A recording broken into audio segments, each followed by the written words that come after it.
Look right into that. All right. Well, thanks everybody for showing up.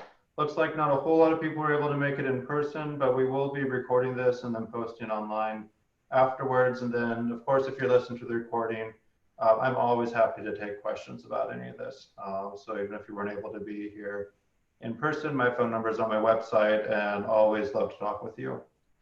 So this is going to be kind of an experimental deal. The benefit of having a variety tour after harvest is we've got a whole nother year of data. So for some of these newer varieties, I don't have to say, well, this is looking okay, but let's see how it does for another year. So looking forward to that. Of course, it's tricky timing with everybody. I kind of had to dodge the grain harvest, and so I wasn't able to get this announcement out until last minute.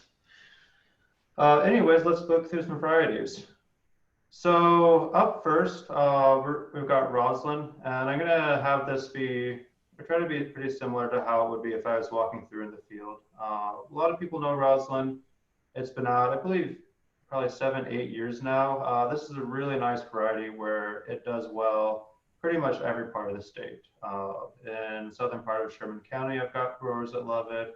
In the Willamette Valley, it's got broken yield competitions, continues to do well in Hermiston. Thing I like about that is that if, no matter what the year throws at you, and every year is kind of weird in its way, you know, I don't expect that Roslyn would fall flat on its face. Only thing to be worried about probably in the Lexington area is those earliest maturing part, or earliest harvesting part of the states, it might be a little bit late maturing for some of them. But overall, nice disease package, low test weight. Definitely yield-wise, one of the top varieties for the low rainfall region. Up next is Norwest Duet. Hasn't done as well yield-wise in Oregon, except for the Pendleton area. Really nice in Washington. In terms of low rainfall, this is probably a niche variety where you're looking at maybe if you're planting deep furrow wheat. We don't have any specific deep furrow trial, so this is a little bit more speculative. But if you are looking at planting something early, say in August, Norwest Duet might be one to try out. And please interrupt me at any point if you have questions or comments, or I think I'm wrong on any of this. All right. Yeah, Ryan, this is Eric. I do have a question on the Duet. Why do you think it's not doing as well in Oregon and better in Washington? So it's a little bit later maturing than Norwest Tandem, which is up next, and some of those varieties that do really well in the low yielding. So I'll click through some of these, but Assure, Tandem, Drive are some of my favorites, and Norwest Duet heads out just a little bit after those ones. My guess is that's part of it, but also it seems to like the higher yielding areas a little bit better. Right, and seems to be dialed in for that a little bit more. Does that answer your question? It's pretty speculative when you ask why a variety does well one place but not another one. Well, exactly. And I'm sort of in that category of deep furrowing. There's not a lot of data out there anymore on that. Yeah, there's not. And so, you know, my Duet this year, I didn't think didn't do very well. And so in the past years, it was okay. So I was just kind of curious to know if it's losing some of its vigor or just conditions for this year or such, you know, yada, yada, yada. So just grasping at straws. Yeah, well, especially in the low, this year did it especially poorly, where in the low rainfall trials, it was one of the lowest yielding varieties. And we haven't seen it that low before. So something about this year, whether it was, again, that dry April, something else, it didn't seem to like very much. So overall, not the most adapted varieties to these low rainfall conditions, but especially this year, it seemed to suffer, and that could have been due to any number of reasons. Talking about the deep furrow, it is my hope to get a deep furrow trial in. We've got an HZ drill at the Pendleton station that we'll need to do some work to make sure it's actually functioning, but that shouldn't be too bad.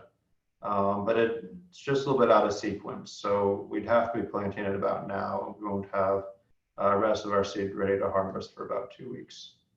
So a few logistical things, but that is on my list of area trials I would really like to have. Yes. Can I comment, Ryan? Of course. Kind of getting back to Eric's question, Eric, do you know if that was impacted at all by Fusarium crown rot? Did you see some whiteheads, premature whiteheads in the stand? I did not. No. I mean, I walked those fields. I rode them quite a bit, and I did not notice much of that at all. No. Okay. Well, You that didn't see that would be lodging, one did you? possible explanation for depressed yields. We had that in Morrow County on a number of varieties, but doesn't sound like that was a problem for Norwest UF. And Eric, you didn't see lodging, did you? No, no lodging. Okay. Because I think it can be hit by a strawberry foot rot, but that's usually diagnosed by the wheat falling over. All right, up next is Norwest Tandem. There's also Norwest Duet were OSU Lima Green collaborations that came out a little bit ago. This one's really nice, kind of like Roslyn does well in a lot of parts of the state, but it seems to be most adapted to the low rainfall areas. This one's earlier maturing, a little bit earlier than Roslyn, earlier than Stevens. Good test weight, good disease package, really good stripe rust resistance. All around a pretty good variety, and yield-wise really falls into that top group in the low rainfall areas. Has anybody here, Eric or David, have you grown it? I have not. No, this is Eric, and I have not grown it either. I've been told it's too short for deep furrow, and I'm not sure that's true or not, but so that's why I've gotten away from it. Yeah, so talking about that deep furrow, and again, this is getting pretty speculative, but with the tall varieties, the reason that I believe that the tall varieties are really liked for the deep furrow is the long coleoptiles, which is fairly correlated with the plant height, but not perfectly correlated. So they do have varieties out there with longer coleoptiles that aren't as tall. That's not something that we've tested in the last few years, but again, and that's only a part of emergence because with the deep furrow, coleoptile doesn't get you all the way out of the ground. But again, it's something that I would be kind of interested in knowing a little bit more about. All right, up next, we don't have a picture on this experimental line 0755. This one is targeted at the Morrow County area. Yield-wise, it's done decent. The reason that Bob's interested in it is that it's tall. So it's quite a bit taller than the other ones that are adapted to the area. So we might be looking at releasing that in the next year or so. Sorry, I don't have a photo for that.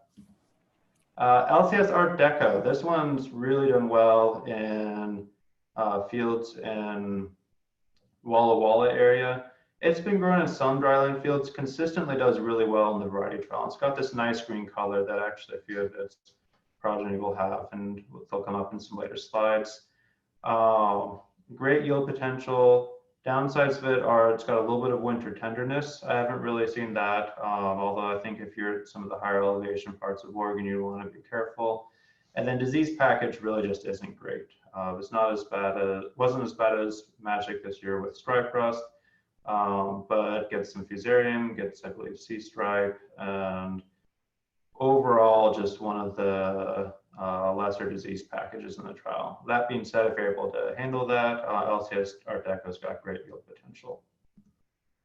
LCS Drive, another one of my favorite ones and top ones for the low rainfall area. Earlier maturing, pretty good test weight, and great disease package on this. Not as good as potentially some of the newer varieties that Lima Green is coming out with, but there's a good amount of seed with this. And to me, it's definitely that top group of varieties for the low rainfall areas. Up next is LCS Ghost. So there you see that green color again. This is actually one of the parents of this is Art Deco. So LCS Ghost, like Art Deco, has great yield potential. It actually out yields Art Deco in a lot of environments. Other things that it's brought from Art Deco, though, in addition to the green color, it's got some winter tenderness, and the disease package isn't great. Typically a little bit better than where Art Deco is, especially with the stripe rust. So it's another one with excellent yield potential, but you're going to want to be watching out for, again, the winter tenderness and some of those disease issues on it. LCS Shark, again, that green color. This is another Art Deco cross. This one would be kind of a niche variety in low rainfall areas. Maybe if you're getting into some of the higher yielding parts of it, in northern Sherman County. Maybe if you're getting close to Pendleton. So this one is has a much better disease package than Art Deco, much better winter tenderness, I believe. And it's also got soil-borne wheat mosaic virus, which is a big deal up in the Walla Walla area. That being said, don't know if it's a top Lima grain variety for the low rainfall area, unless you're looking for some pretty specific factors. All right, LCS Shine. This one actually did not look very good at the Lexington site this year, but really it's been the trial 4 years. It's yielded great every year. This one seems to pretty consistently come in about 4 or 5 bushels above anything else in the low rainfall area. This is a bobtail by Beyond Core Cross, which is interesting because both of those varieties are really specific to Willamette Valley, irrigated growing regions, maybe up in Walla Walla. And LCS Shine seems to perform best in the low rainfall areas. Really the only downside that I've been able to pick up on LCS Shine is it does have a lower test weight, not quite as low as what Bobtail had, but it's definitely down there. So that might be something that you'd be expecting some deductions, especially in a drier year. It's early maturing. Honestly, seems like a great variety. After 4 years where it's done well in the trial, I would definitely be growing a lot of this if you can get your hands on seed this fall. What was an average test weight at Lexington this year, Ryan, for Shine? For Shine, I'll pull it up. I'm just approximate number. I didn't mean to put you on the spot. No, that's fine. I've got it right here. So LCS Shine came in 59.5 pounds per bushel, and the trial average was 60.3. Oh, okay. And reference the lowest one, and actually I mentioned LCS Coast, that's got a very low test weight. That was 57.3. So it's not the bottom of the trial, but definitely worse than average. Thank you. Seems to do pretty well in other locations, but low rainfall is where it really seems to hit its peak. All right, so that's the Lima grain varieties. Moving on, this one's SY Assure. This one, I believe, is the second most grown variety in the state at this point after Magic. It's a really nice variety for low rainfall areas. Again, in that top group, I put it right with where Roslyn, Tandem, and LCS Drive are. Yield-wise, it's got good test weight, good disease package. The only thing that it can get hit a little bit hard with, it seems, is the sea stripe. So if this is something where either you've been growing SY Assure and you're starting to see some sea stripe, or if you have another field that you're seeing sea stripe on another variety, might be best to pick something other than SY Assure for the next location. But this is a good variety that's done well in the trials and it's done well in grower fields. So really nice release there. SY Dayton hasn't been grown as much. This one's really targeted more at the Walla Walla area. It's in the low rainfall areas, it's a little bit of an improvement from SY Ovation. Has soil-borne wheat mosaic virus resistance, which again is more of an issue up in Walla Walla area. But slightly better stripe crust package, I believe, than Ovation, slightly better yield. There might be some niche environments where Dayton would be an interesting one to grow. SY Command, this is another one that they really tout for the good emergence, targeted those deep furrow conditions. A little bit shorter than Duet, which I also mentioned for that area. Again, because we don't have those trials, we can't independently verify that. In terms of our regular seeding, kind of mid-September through mid-October, it's done decent in the Columbia Basin, but not great. So those are the non-clear field varieties. Any questions before I move on to the clear fields? All right. Oh, yes.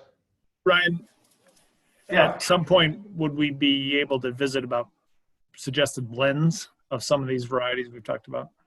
So yeah, this is actually a good time to talk about that. So we had 4 blends in the trial this year.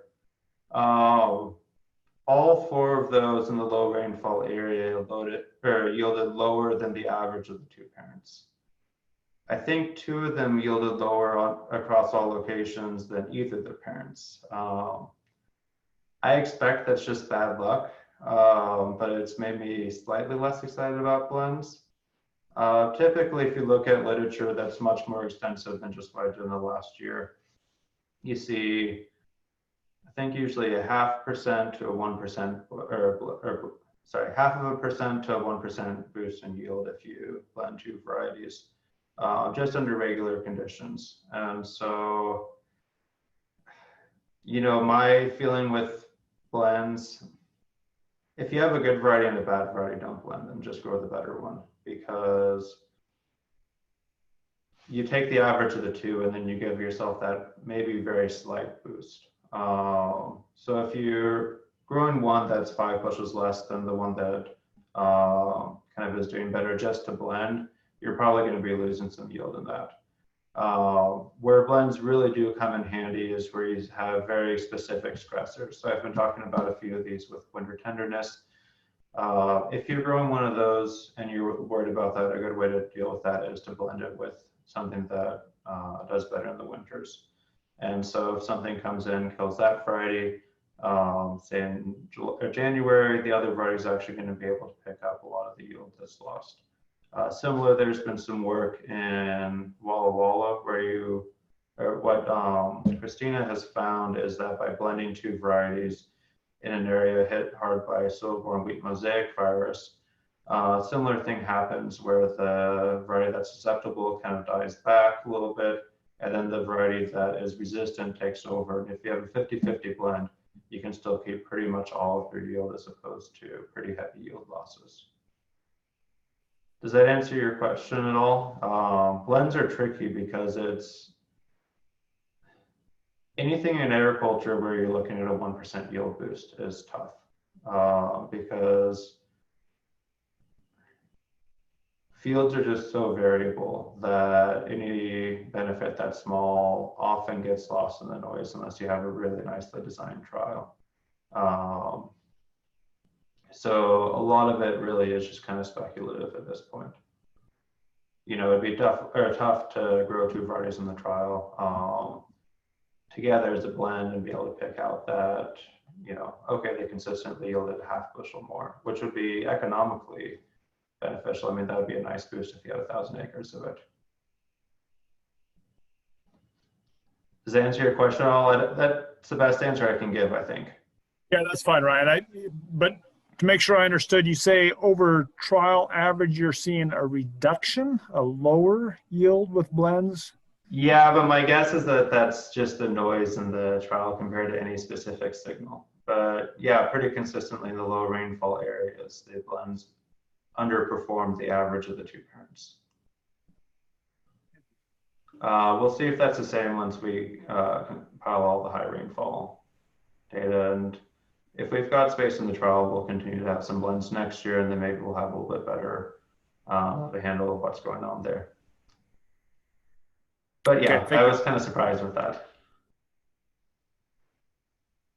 So Ryan, just curious, but I mean, if you think that you had those blends on a larger scale than just your trials, do you think that would clean out some of the noise, or?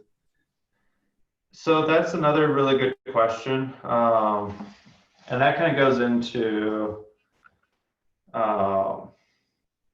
whether this trial, maybe we'll touch base on that later or at the end after we've gone through the varieties, because that could be talked about for, at least into stuff that could be talked about for an hour, which I'm happy to talk about. It's an easy rabbit hole to jump into. So yeah, we can just discuss that more later. I don't want to derail it for now. If you do remind me at the end though, I'm happy to keep going about that. Okay, thank you. Great. I think on some of these blends, it's actually the specific blends, how well they complement each other. And the question I had to Ryan was, you know, do you think the blends you had, they were confounded by this stripe rust issue? That's a good question. And that's actually something where you would be able to see benefits on a larger scale potentially, but not on a smaller scale. So in a variety trial like this, stripe rust kind of smooths out where the most susceptible ones are surrounded by more resistant varieties, whereas in a large field, they just be surrounded by the varieties that are that susceptible. So the susceptible ones typically don't look as bad, and the resistant ones typically don't look as good as they would look in a larger field, because you continue to have that inoculum coming in around it. So I could see something where in a larger field you have some resistance from stripe rust if you're either resistant to different races, or if one's more resistant than the other, and you're preventing that stripe rust from moving through the field. Yeah, that's a good question. I've definitely thought about that, but I don't know the answer. Other questions on blends real quick? All right. Well, up next is Magic CL Plus. So I put this in front of the clear fields because at this point, Magic is really the variety to beat in Oregon. I believe it's got in the ballpark of 70% of dryland acreage. And there's a good reason for it. The 2-gene clear fields are beneficial for weed control, especially with goat grass. This one is definitely not resistant to stripe rust, and this year we definitely learned that in a big way, but economically it does well. And even some of the locations where we didn't spray and there was stripe rust, that really just seemed to affect Magic in the trial. Magic still was able to hold up to the other clear fields. Up next, we'll have a few clear fields that at this point, it's interesting where all the good clear fields seem to, I ran a big analysis, they all yielded about a bushel of each other. So there's not big differences in yield, but there might be some other differences that at least gets a little bit more diversity in the varieties moving forward. Any questions before I move on from Magic? All right, so Stingray CL Plus. This is a variety that I like a lot, especially for the Pendleton region. It's out of Walla Walla, out of WSU breeding program. So it's a little bit later maturing. It's one of the latest maturing varieties in our trial. That being said, it's still done really well in dryland locations around the state. My thinking on Stingray CL Plus is it'll kind of do well until it doesn't. That happened with Curiosity and a few of the other WSU varieties that are later maturing. But I think it's been in the trial for 3 years now and has done well in each of those 3 years, even in Lexington. It's got a great disease package, good test weight. Yield-wise seems to be kind of, again, with that in that 1 bushel of UI Magic. But if you're looking for something that you're not as likely to have to spray later in the season, Stingray CL Plus could be a really nice option. Up next is Appleby. So we're kind of moving backwards in terms of where seed availability is. So Stingray CL Plus, I think there's a good amount of certified seed this year. Appleby CL Plus, the first certified seed will come next fall. So this is also in that same ballpark as Magic, kind of within 1 bushel of it. Differences are this is an OSU variety earlier maturing, and this one has better stripe rust resistance. It's not perfect, but it's pretty good. And so this is, again, one of those areas that, especially in places like Condon, Kent, has performed well. Could be a nice complement out there to stripe rust and at least break up that landscape so we don't have one variety growing over the whole state that the stripe rust can sweep through. This is another one that I don't have a picture for. It's a experimental line that's a University of Idaho and Lima Grain collaboration. Seems to, again, be in that good ballpark, but better disease package than Magic. And it's got nice test weight too, one of the higher test weights in the trial. Questions on the 2-gene clear fields? Unfortunately, there's not as much stuff in the pipeline as I would like. But at least we do have some other varieties I think are going to be nice complements to Magic out there. I'm talking to growers this year. It seemed like at least some of the ones I talked to, they wanted to plant less Magic this coming year than they have.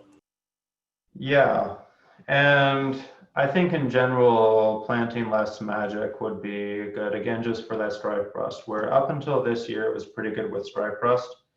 And this year, it really just wasn't. And, whereas almost every other variety, even varieties like Mary and Brawl in a lot of locations weren't as good or weren't as bad as Magic with stripe rust.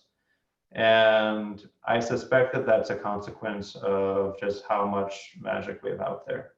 So a good variety, but I think that, you know, the same goes with any variety. If you've got 70% of it in the state, even if it's a good yielder, you're going to want to try to get some other varieties in other fields. All right, let's talk some hard reds. So LCS Jet, again, is first. This one is the one to beat for the hard reds. It yields great, really across all locations. Low rainfall, high rainfall, irrigated, good quality. This one, again, suffered a little bit with its dry crust resistance. Seems to have something similar to Magic that broke down this year. But even so, it stayed at the top of all the variety trial locations, or top of the variety trials in terms of yield. A lot of people have grown with this. I believe this and Brawl have typically been the two most grown hard reds in the state, along with Keldon. So nice variety, and yeah, at this point, it's the one that we're trying to beat with other ones. So Irv, this one is a OSU variety, hard white, and up next is Millie. They aren't going to beat yield or Jet in terms of yield. The value of these varieties is if you want to grow a hard white variety, they're still pretty good varieties, about 5 bushels behind where Jet typically is. But it seems like they've got a pretty good disease package. Both of them, Irv and Millie, do pretty well in the dryland locations compared to other varieties. And then Millie can perform well in some of the higher rainfall and irrigated areas as well. And Millie's next. But again, if you're, unless you're really getting a premium for the hard white, or if you're working hard to develop a market, Jet might just be the one to grow over these. Another one, unfortunately, no picture. This is a hard red experimental line from OSU to keep on the radar. We've only had it in the trial for 2 years so far, but it seems to be approaching where Jet is. It seems like it's got a decent disease package. Going forward, I think we'll learn a little bit more about it. And this might be an interesting one to grow, but this would be a couple of years out still, at least. WA8289. This is a WSU variety. This one seems to be right up there with LCS Jet in terms of yield. I haven't talked with Aaron Carter about whether they think they'll release this. They'll probably make a decision after they see all the data from this year. I think it's been in the trial for 2 or 3 years at this point. It seems like a pretty good variety all around, good disease package.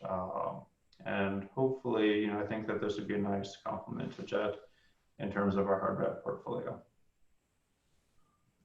Brawl CL Plus, this one's been growing a lot in Morrow County, Colorado variety, very early, very susceptible to stripe rust, not a great disease package with other pathogens, but that really early maturing variety seems to work well in the Morrow County area where they're harvesting early July, and also helps spread out harvest a little bit if you've got some Brawl and something else that's going to be maturing a little bit later. In terms of yield for the variety trials, it's typically been at the bottom until this year. This year it was kind of middle of the pack, but that's kind of par for the course with 2 gene clear fields. Because the breeders have to focus on both of those genes for beyond resistance, they're missing out on opportunities to bring in other genes, whether it's for disease resistance or anything else. All right, Keldon. This has had a good amount of acreage in Oregon, dropping back a little bit, probably Westbred's best hard red variety for the area. Suffers a little bit from stripe rust resistance, or stripe rust susceptibility, but it's got really nice test weight to it. And then WB 4311, this one has done well in some of our locations and years. Another hard red variety from Westbred. Interesting, might perform well in some nation conditions. Overall, I don't know if it'll quite hold up to where LCS Jet is. And then finally, WB 4623 CL Plus. It's a 2 gene clear field hard red. honestly, aside from possibly Brawl, there's just not great options for 2 gene clear fields in hard red. This one typically does come out of the bottom of the variety trial. So unless you're really looking for those 2 factors in variety, I doubt this one would be the one to grow for you. Any questions?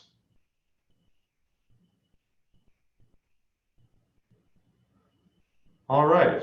Well, again, feel free to speak up, interrupt me later in this if you have any, or touch base with me at any point.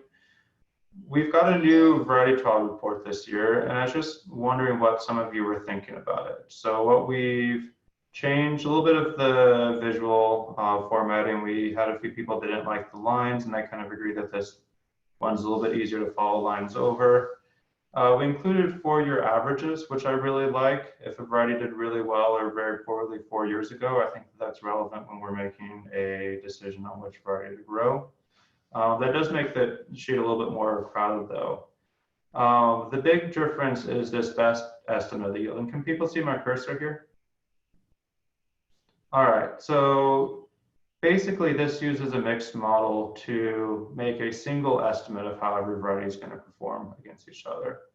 And so if you look at the varieties with 4 years of data, the best estimate of the yield is actually identical to the 4-year average, which makes a lot of sense. Similarly, if you look at the varieties with only 1 year of data, this value is not going to line up with the best estimate, but they're going to be lined up according to each other. So the 17, 8, 1, 8, 5 that actually performed very well in the dryland locations this year is up here. We've only got 1 year of data on that. Midas is a little bit lower, and similarly, the best estimate for the yield is lower by a similar amount. Where it's really powerful is trying to fit in these varieties with only 1 year of data with the varieties that we have 4 years of data to try to get an understanding of what or where they might place. What I do like about this is you never see something with a 4-year average that's great low down in the report. The varieties that have performed well consistently over a lot of time or a lot of years are at the top. And then also the new experimental lines that really have performed well are also at the top. They're kind of an interesting one to be looking at going forward. Any thoughts about this though? I had a little bit of a poll, but I can't figure out how to send that out to everybody. Questions on where these numbers are coming from?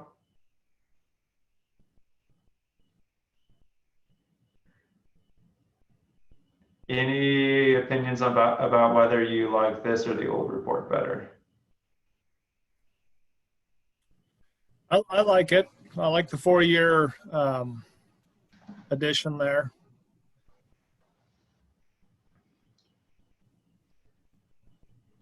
Well, if you don't like it, or if you listen on the recording later, please feel free to get in touch with me. You know, I definitely want to be hearing if I make a change and if people aren't liking how it's going.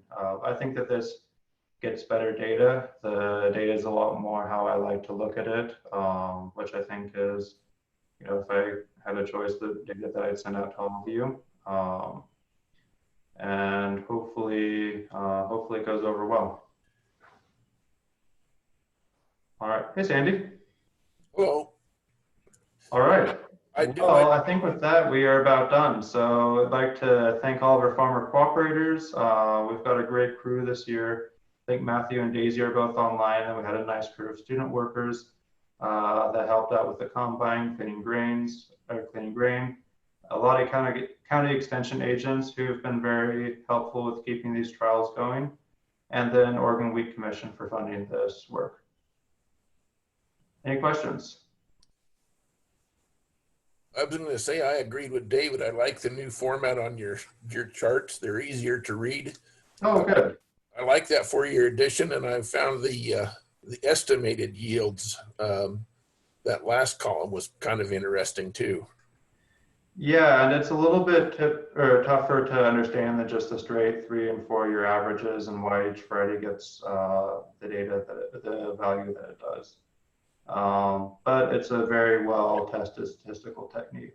It's been around for over half a century. And in a lot of other fields and even in a lot of variety testing or variety trials, it's been used and people have been very happy with it. Going back on the blending idea, Yeah. does the state still put out a list of the top varieties by county? Because years ago, I think Wasco and Sherman County were shown to be like 66% blends in their commercial productions. You know, I don't think so. The Oregon Wheat Commission compiles a list of varieties planted based on seeds sold, I think. So that translates into acreage. And Amanda, correct me if I'm wrong, but I think that that's the best we have. I haven't seen that broken down by county though. Yeah, Sandy, we don't have it currently broken down by county because of just the matter of, or the manner in which we're collecting that information. But it would be nice to see